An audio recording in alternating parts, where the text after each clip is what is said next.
That's what I'm telling. You have to be mentally strong. When you are mentally strong, even if you lose your leg or hand, still you can be happy. Anything can happen because one day this body will be back, isn't it? So that's why sometimes it happens in everyone's life, some kind of a disturbances will come. So first accept that disturbance. Don't connect that mentally. What is happening physically, if you connect that mentally, then the real problem starts. So mentally you have to be really strong. No matter what happened to this body, stay strong and tell that this is a body, something happened to it. What can I do now for this? It is hurting. Okay, what can I do? Is there is a way to do something for it? So then I will just try for it. And this kind of mindset is required. That many people's problem is that only, that they connect that immediately mentally and they will become so weak, and then they think it is really a big issue of their life.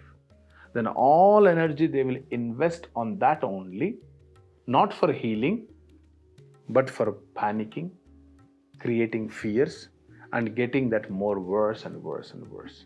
So please don't do that. It's my advice to everyone I'm telling. Don't be negative when something is happening with your body. Accept that, yes, it happened.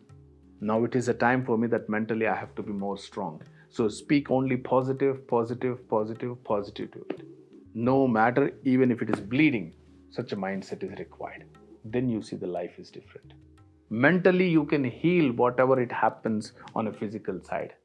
But if you mentally become weak and frightened because something is happening to your body, so then what all the energy is there inside of you, it will use it only to get worried and worried and worried and worried.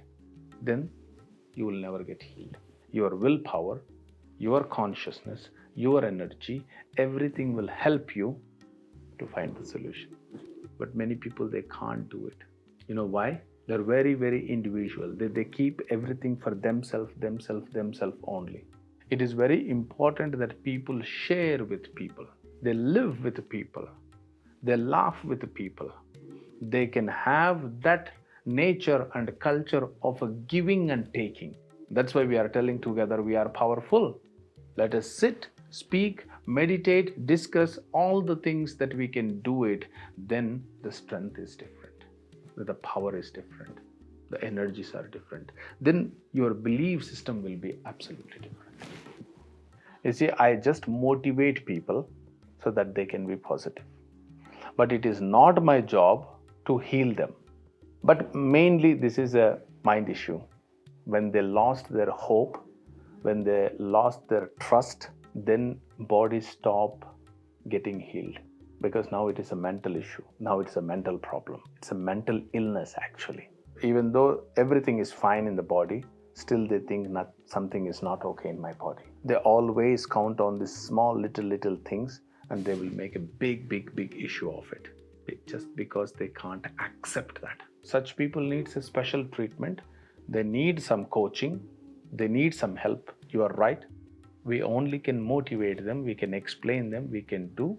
Yes, little healing, we can help in that process. But if they are not ready mentally, if they are completely weak, then we can't do anything. When they want to be healed, when they want to show a little effort, if we are wishing 100% effort, if they can give at least a 10% effort, still we can help them. But if their effort is not there mentally, then we can't. There are many people.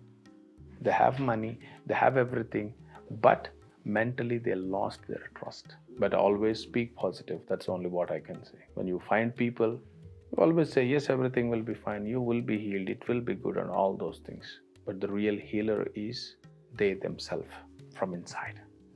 When that comes in them, that strength, that power, that they can give their best, then things will. When they lose that trust and hope, the world's best doctors and healers cannot help them.